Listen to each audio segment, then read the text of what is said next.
On today's show, an absolutely embarrassing loss in the first game of the regular season for the Houston Rockets against the Charlotte Hornets. What went wrong in this game? We're going to break it all down for you right here at Locked On Rockets. This is Mission Control, Houston. Ignition sequence start. 6, 5, 4, 3, 2, 1.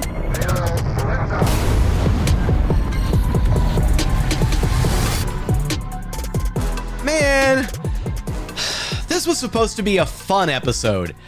What's up and welcome to another edition of Locked On Rockets, your daily podcast home for everything Houston Rockets basketball. As always, I'm your host, Jackson Gatlin, native Houstonian and credentialed media member. I'm also the host of Locked On NBA Mondays. Be sure to follow along wherever you listen to your podcasts or on YouTube. Just search Locked On Rockets, where the best way you can help us grow our show is to listen every single day on a podcast platform of your choosing. Like and subscribe on YouTube. And while you're there, drop us a comment. Tell us what you hated the most about this opening, season opener loss, or just say go Rockets if you're just fed up with how bad this game looked in the second half.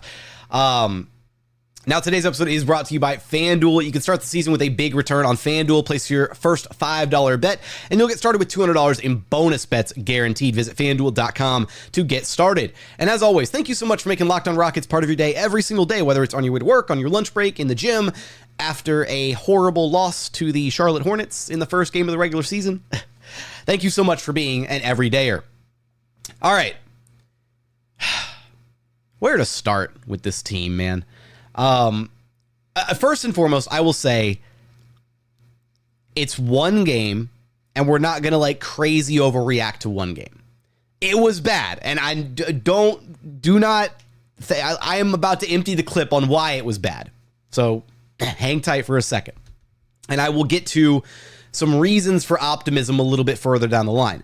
But bear in mind, the Rockets lost game one of last year's regular season. They got absolutely pummeled by the Orlando Magic, and then they went on to win 41 games. They will learn, they will adjust, they will fix what went wrong. A lot of what went wrong wasn't from a sheer talent discrepancy or anything. It was a lot of schematic things that went wrong. I think there were some moments where Ime flat out got out coached. And we're gonna highlight a lot of it because there were a bunch of critical moments in this game. I think the biggest problem, I'm gonna focus on the defensive side of things first, specifically rebounding, before we get to some of the offensive woes in this game. But the Rockets' inability to secure defensive rebounds, especially at critical moments in this game, also just the entirety of the game. The Rockets gave up 15 offensive rebounds to the Charlotte Hornets to the tune of 26 second chance points. In particular, they had multiple key offensive rebounds down the stretch of this game that led to second chance points. In particular, there was one sequence. The game was tied up, 98 all. Fred VanVleet had just drilled 2 free throws to tie the game up. And the Rockets had multiple good defensive possessions down the stretch of this game. They just flat out could not secure a rebound. There was one where LaMelo Ball attempted a 3 and just didn't even draw iron, hit the backboard. And then nobody else secured it, and he swooped in and got the ball and then laid it back up for an easy 2. And then very next possession, another offensive rebound goes out, and it leads to a wide open 3-pointer. So, and that puts the Hornets up, 103-98. And then the Rockets have to claw back in. Now, granted, Jalen Green had a couple of really strong possessions right after that, had a driving and one layup. And then had a kind of a dribbled into a midi pull up, tied the game up 103. Those were some big buckets from Jalen Green at the end of the game. But then Ime Udoka put Alperen Sengun back in the game, and then he got involved in some ball screen action, and it led to a Grant Williams step back 3-pointer. So that can go to, you can point to that being, a moment where maybe Ime got a little bit out coached, right? Maybe he should have left the small ball lineup in the game, or maybe he should have gone to a different variation of the small ball lineup because the Hornets were playing small at that point. And then there was a really critical right after that, right after the Grant Williams 3, there was a really critical Alperen Sengun turnover on the other end of the floor. It was just a brutal series of mistake after mistake after mistake by the Houston Rockets down the stretch of this game. And they led by as many as 18. They did. Like they had zero reason. They had zero reason to lose this game against the Hornets. I'm sorry. There's no other way to slice it. This was an embarrassing loss. I think it was slightly less embarrassing for Alperen Sengun and Jalen Green, who did a majority of the heavy lifting in this game. It oftentimes throughout the first, 2.5, 3 quarters, it very much felt like it was Jalen Green and Alperen Sengun against the entire Hornets team by themselves. They were getting very, very little help from their teammates, but they also didn't deliver in the biggest moments. Jalen Green had a couple of his really big buckets. He also got completely burned by Trey Mann on a 3 late in this game. He also was like MIA through 2 quarters of play. He was really good in the first quarter. He was really good in the fourth quarter, and he was just completely MIA in quarters 2 and 3. Alperen Sengun was dominant in the first half of this game, and then he got flat out shut down, neutralized by Grant Williams in the second half of this game. He couldn't move Grant Williams. Grant Williams is a good defender, but to not be able to do anything about it, and I don't know why they kept going to Alperen Sengun post-ups. That's playing into Grant Williams' strength. He's a great post defender. He's strong. He's stocky. If you're going to do that, you've got to face him up, and you've got to force him to guard you, face up and try to, get him to move, laterally, side to side, whatever. You can't just lean into what one of his strengths is, which is just literally being able to put his arm on your back and leverage his weight into yours. There were points where Alperen Sengun was posting him up, and he was barely moving him. So I'm bleeding into a bunch of other little areas here. The number one issue for the Rockets in this game was absolutely the rebounding, though.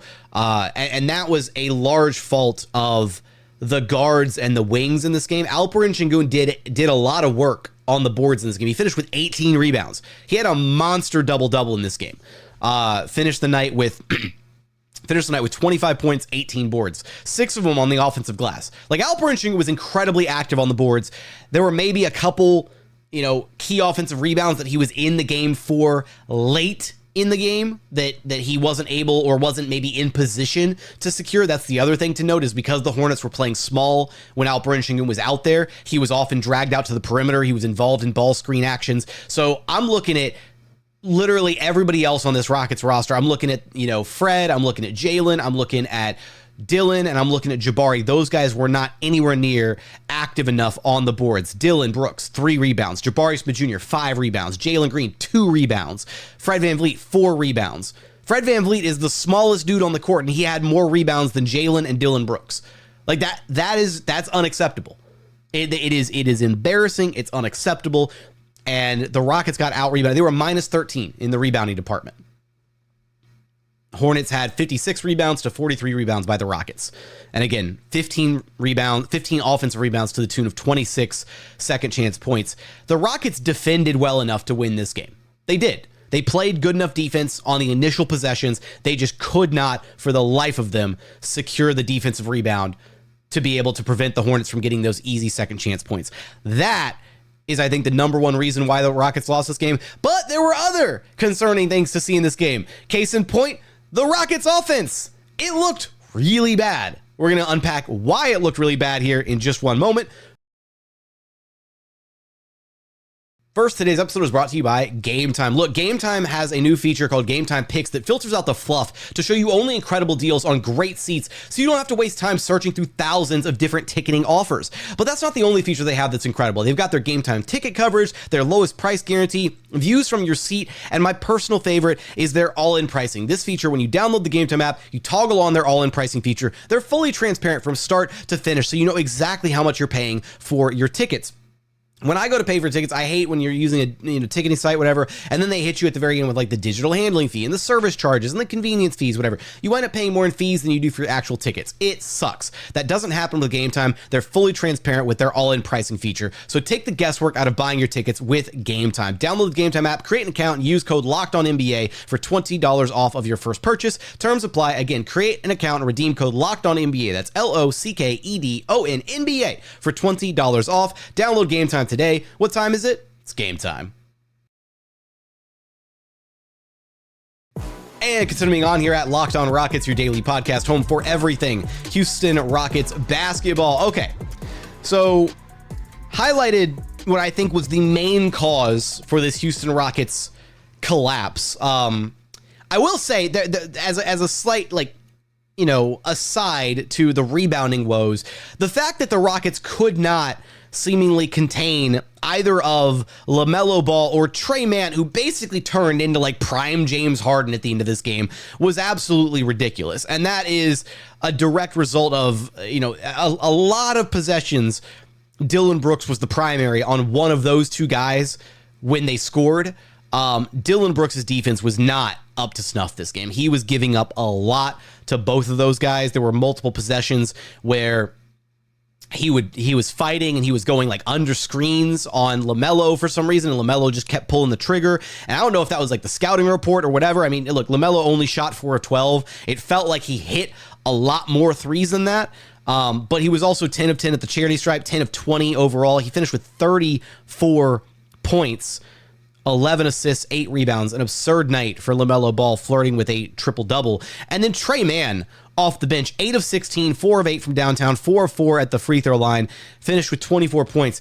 He was sensational, and the Rockets had no answer for either of them throughout the course of this game.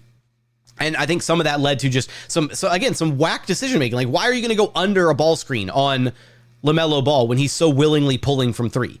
Or even there were points where Trey Mann had a filthy, kind of like step back three on Jalen Green at one point, which was maybe one of the only times I think that Jalen Green got like beat in this game. Jalen Green had a lot of spectacular defensive plays in this game. I'm going to more on that later. We're not to the positives yet. We're still upset about this loss for one more segment at least.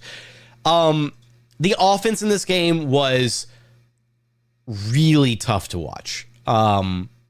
There were, and what I mean by that is it wasn't necessarily, the Rockets did a good job of generating some good looks in this game. They just couldn't hit anything. I mean, you look up and down the roster, Dillon Brooks, 1 of 6, only 2 points, missed all 3 of his threes. Jabari Smith Jr., 8 points, only 2 of 7 though, 2 of 5 from long distance. Alperen Sengun, 25 points on 10 of 22 though, so not as efficient as you'd like him to be. And again, really struggled in that second half when he was being guarded by Grant Williams. Looking at his second half numbers, Alperen Sengun was only 3 of 9 in the second half, missed his only free throw attempt there. Like, those are really bad numbers for Alperen Sengun. Jalen Green, 9 of 23, 5 of 15 from long distance.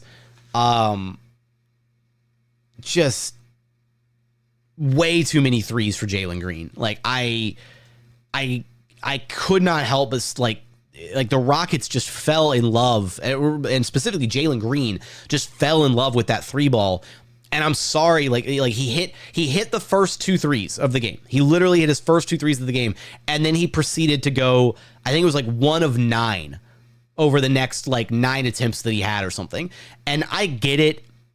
You know, if those are the shots you want to, and let me, before I make this point, I'm going to include Fred VanVleet in this mix. Because, yeah, Jalen had 28 points, 9 of 23 shooting. He got to the foul line 5 times, hit all 5 of them, so that was nice to see. Fred VanVleet, 4 of 18. 4 of 18. 22% shooting from the floor. 2 of 11 from long distance. Only 14 points scored for Fred.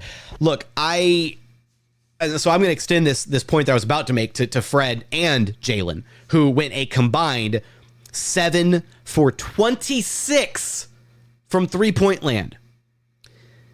I don't care if those are the shots that you think you're supposed to get within the offense. I hate the notion of, the shots just didn't go in. Like, we like the quality of the shots. They're good. I even asked Ime Udoka post-game, because I asked him about, like, the shot quality and whatnot, and like just, what gives, like, and he highlighted, like there's not a lot of nights where Fred's going to go 2 of 11 or Jalen, even 5 of 15. And I pressed him. I was like, well, like, what do? Do you ever, like, if a guy misses, 4, 5, 6 times in a row, like, do you make the call to like change it up? Like, hey, stop taking these and get something else going. And that was the thing in this game. Jalen and Fred fell way too much in love with that 3 ball. They did. Like, you can't just keep hoisting them and thinking that they're going to go down. Like, at some point you have to recognize, man, okay, I'm really off tonight. Like, let me get downhill. Let me get to my mid-range game. Let me attack the basket. Let me get to the free throw line. Like, diversify the offensive approach. And it wasn't until for Jalen in particular. Let's look at Jalen's quarter two. Jalen Green, quarter two, 1 of 6 shooting, had 5 attempts from 3. So he only attempted 1 shot inside the 3-point line in the second quarter. Quarter 3 for Jalen Green, 1 of 5 shooting, 1 of 4 from 3-point range. So again, literally in half the game, quarter 2, quarter 3, he only attempted 2 shots inside the arc. Like, that's just not good enough. And then guess what? In the fourth quarter, when he actually diversified his offensive approach again, he was 1 of 3 from long distance, but he was 3 of 3 inside the arc. So, like, I don't know why they had to wait until the fourth quarter to do that. Like, just don't fall in love with the 3 ball so much. It's really that simple. Like, yes, the 3 ball is an effective tool. Yes, if they're dropping low and if they're going under on screens, if they're giving you that 3 ball and if they're playing their big all the way back, then yes, you have to take them to an extent. But you also need to find ways to attack. You need, and some of this falls on Ime as well. Like, it's not just the players.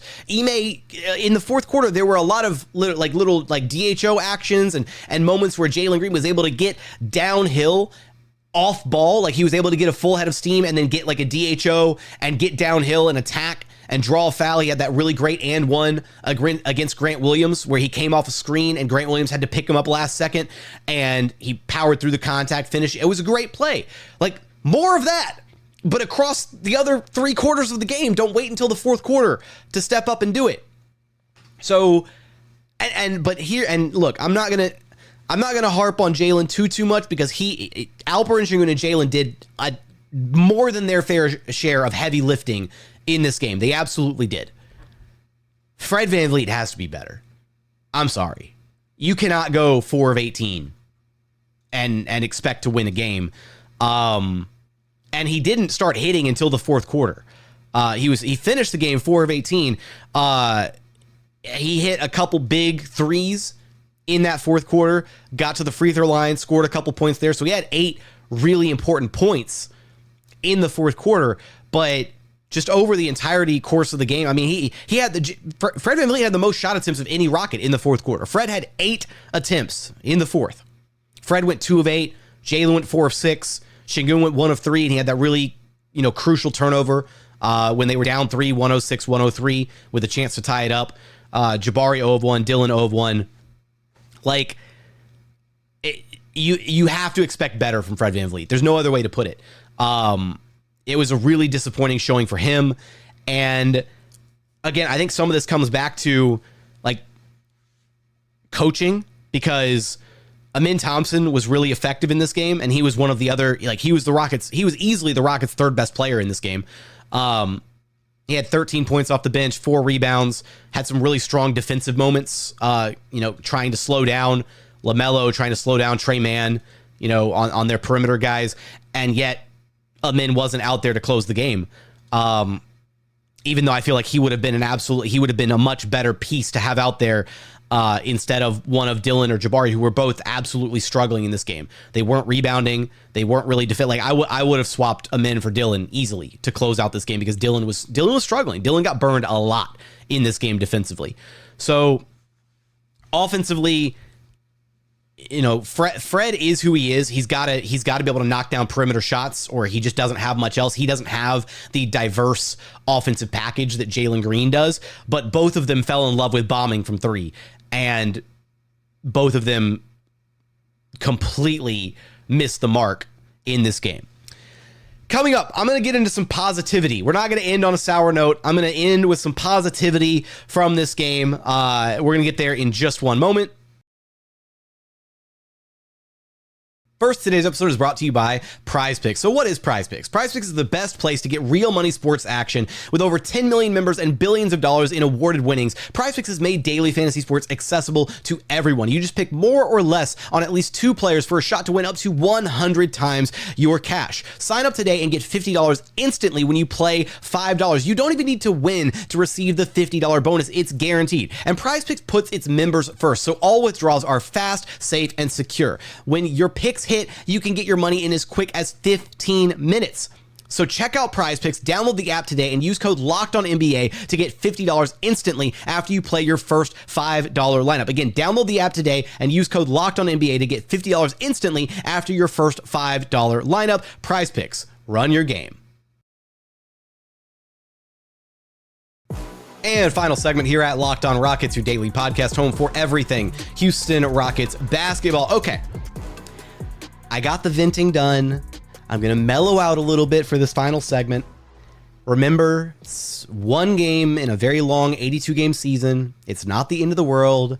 Just do the bad boys, the woo-saw. I can't rub my earlobes with the woo-saw because of the headphones. But anyways, look, it's not all doom and gloom. A lot of the issues that the Rockets faced in this game were, again, they were schematic issues.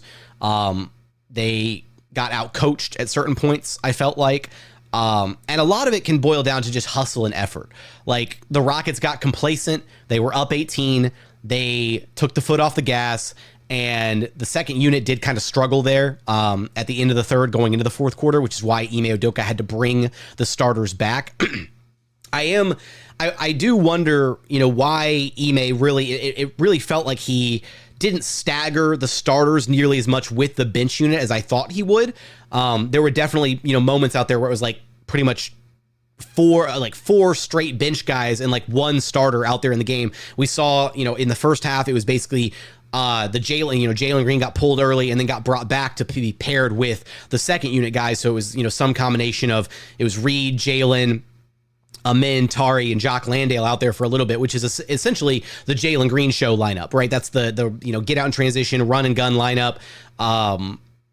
And then we saw Cam Whitmore for some extended run with the starters in return when the starters came back. So I wonder if Ime is going to tweak how he staggers his lineups a little bit moving forward, because in the second half, the bench unit definitely struggled. And some of that, it probably comes down to Jalen Green, the complacency on the threes, that kind of thing. Again, needs to have a more diversified offensive approach for sure moving forward. But some things that were some actual major positives from this game. I thought that the defense in particular from Alperen Sengun and Jalen Green was incredibly encouraging throughout the course of this game. I mean, I'll start with Sengun first. There were so many points, very early on in the game, he pulled the chair on Nick Richard. He pulled the chair a couple times this game. He had a couple deflections. He forced a couple travels by just being in the right place at the right time. He had some good closeouts. He finished the game with 4 steals and a block in there. Alperen Sengun was incredibly active, had some great contests at the rim. I'm talking he was all over the place. So when you by and large, when you look at the product of this game, Alperen Sengun finished the night. He had 25 points, 18 rebounds, 5 assists, 4 steals, 1 block. He had 3 turnovers. Yeah, there was the one really brutal one right there at the end of regulation. Offensively, 10 of 22 shooting. You want him to be a little bit more efficient. And again, that him getting shut down by Grant Williams in the second half was really disappointing to see. And some of that is, again, maybe Ime needs to scheme a little bit better and find better ways to put him in positions to be successful. And Alp needs to realize that he can't just post up Grant Williams. Grant Williams is not the guy to post up. You got to face him up. You got to attack him. You got to get him in foul trouble. Do something different, right? Quit doing the same thing over and over. He finished the game a plus 10. So Alp was, the Rockets flat out won the minutes where Alp was on the floor. For Jalen Green, defensively, he was really good in this game. Aside from that one moment late in the game in the fourth quarter where he got burned on a Trey Mann 3, which again, multiple guys got burned by Trey Mann this game, so it's not a Jalen Green exclusive deal here. Jalen did a phenomenal job. He had some impressive closeouts. He was glued to Hornets players when they were coming around screens. He had these great little contests on LaMelo and Trey Mann early in the game. I really was truly impressed with Jalen Green's defense in this game by and large, for the majority of the game. Now that needs to be extended to the rebounding department. Again, I already harped on this, but you can be a great defender, but we saw last year that when Jalen Green puts his mind to it, he can be an absolutely great rebounding presence as well, right? He's arguably the best athlete on this Rockets team. I say arguably, right? It's like a mix of like him, Amin, or Cam, right? The Rockets have a ton of great athletes, but use that athleticism, right? If you can jump out of the gym, go secure rebounds, right? Don't just watch, don't just rely on your bigs, don't rely on your forwards. Like if you see a rebound, go and get it. And then get out and run in transition, right? You can ignite the fast break yourself if you go and secure those rebounds. So for Jalen, though, again, the defensive impact was noted. I thought it was really impressive. Amin in this game looked fairly solid. He knocked down another triple. So like that's another encouraging sign. Again, if defenses are going to continue to completely sag off of him and leave him wide open, he is going to need to knock down threes. And as it stands right now, he's shooting 50% on the season. Now that's not going to sustain, but as long as he is comfortable, if a defender is giving him all of that wide open space to knock down those threes, then keep firing, right? Like it's a win for the defense, but all he has to do is like, if he knocks down just like the first one or the second one, and if he's like at one point just 1 for 2 in the game, then I feel like that's enough to where then the defender has to honor him. Like after Amin Thompson knocked down that first 3, the Hornets defense stopped sagging off of him considerably, right? They then started playing a little bit further up on him because they're like, okay, fine, he hit 1, we'll guard you a little bit closer now. So it opens up a lot of his game moving forward. Elsewhere on the Rockets bench unit, I mean,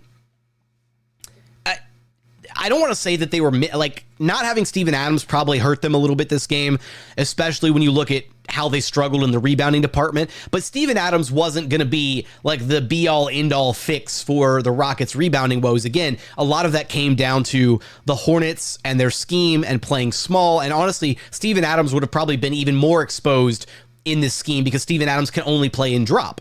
So if you're playing Steven Adams in drop coverage, then it's going to lead to a lot of open mid-range shots for the Hornets if you're fighting over screens, a lot of downhill action, getting the Rockets in foul trouble. Like you would think, oh, okay, the Rockets lost the rebounding department, put Steven Adams in, they win the game. Like it's not that simple. I think he probably would have helped situationally. But at the end of the day, I don't think Jock Landale did like a bad job when he was in the game. He was serviceable, but again, just not a ton to write home about with that Rockets second unit. Like Amin Thompson did what he was supposed to do, but outside of that, like, they had a good stretch in the first half, and then they had a really bad stretch in the second half. Like that's really the only way to put it. And some of that comes down to the Hornets were just, they had all the momentum in the second half, right? They started to wrestle that lead back from the Rockets. Rockets go up 18. The second unit starts to get, filtered into the game, and they're unable to start hitting shots. Like there was one point where the offense was so broken down that it led to like a Tari Eason dribble, like turnaround fadeaway, like at the free throw line. And he hit the shot, but that is like decidedly not good offense. That's not what the Rockets want to see out of some of their offensive sets. Like that's how disjointed and clunky the offense felt at the end of the third quarter when it was, again, the Jalen Green and the bench unit show. And again, that comes down to Jalen Green needs to be more aggressive with that second unit. If Ime is going to trust him to be with that second unit, those are the lineups where Jalen needs to be able to cook. And he needs to be able to do more than just firing up 3 balls, because this is what it looks like when the threes aren't falling, right? 5 of 15, that's 33%. That's not going to cut it. That's not good. And yeah, you can make the argument. You can say, oh, well, if he hits just 1 or 2 more of those, then he's, 7 of 15 and the numbers look a lot better. Yes. But in the given flow of a game, right? To go 1 for 6 in the second quarter, to go 1 for 5 in the third quarter, I might have flipped those numbers, whatever it is, right? To make only 1 shot in each of those quarters, the second quarter and the third quarter combined, that's just not good enough. If you want to be the star 2 guard, got to be better than that. Alperen Sengun's got to be better than what he did in the second half against Grant Williams. Like I'm circling the drain back into the negativity. I only had a handful of positive things to share from this game. Here's where I'll end off on. It's one game, and we know that Ime does a great. First off, Ime is absolutely going to put belt to ass ass after this game. Like, I'm sure he is livid with the performance of the Rockets in this game. This is a game that you should have won. And in a tightly packed Western Conference where standings are absolutely going to be critical, where every win, every loss is going to matter come the end of the season, come the standings. And if the Rockets want to be able to make it to the postseason, like, this is one game you're not going to get back, right? So now you're going to have to go back and you're going to have to earn like a tougher win down the line somewhere. So I don't doubt for a second, Ime is going to harp into these guys.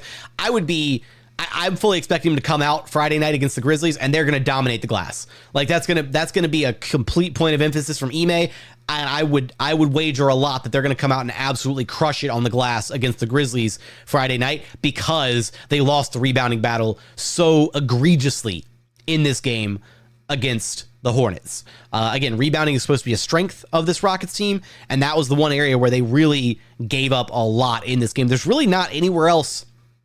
I don't think there's any other like major discrepancies in this game. I guess you could point to the three-point shooting. The Hornets were a considerably better three-point shooting team in this game, 38.5% to just 30.2% for the Rockets. They hit 15 threes. Rockets hit 13 threes. From the free throw line, the Hornets were 19 of 24. Rockets were 16 of 20. So a few more points there, but that can also be attributed to kind of playing the free throw game at the end of regulation, putting the Hornets on the line to try and extend the game. I don't think there was like a major discrepancy throughout regulation until it came to the very end. And then just flat out shooting. I mean, the Rockets missed a lot. Like, Alperen Sengun missed some bunnies at the rim.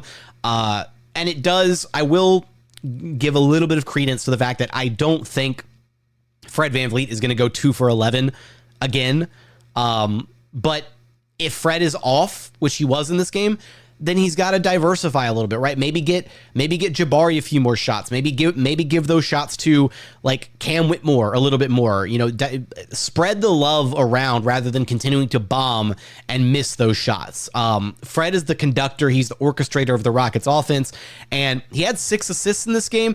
He also had 2 turnovers. So that's like, an uncharacteristic Fred VanVleet stat line. I don't expect Fred to be like this next game. It was a bad game for Fred, and I'm sure he'll bounce back accordingly. So with that, I want your thoughts from this first game of the Houston Rockets season. Give me all your insight, your opinions in the YouTube comments. That's going to do it for today's episode. If you haven't done so yet, consider subscribing wherever you listen to your podcasts or on YouTube. Again, best way you can help us grow our show. Listen every single day on whatever podcast platform you desire. Like and subscribe on YouTube. Drop us a comment while you're there, and subscribe to the new daily Locked On Rockets newsletter. Link in the episode description. But as always, thank you so much for watching. Thank you so much for listening. And we look forward to having you back right here at Locked On Rockets, your daily podcast home for everything Houston Rockets basketball.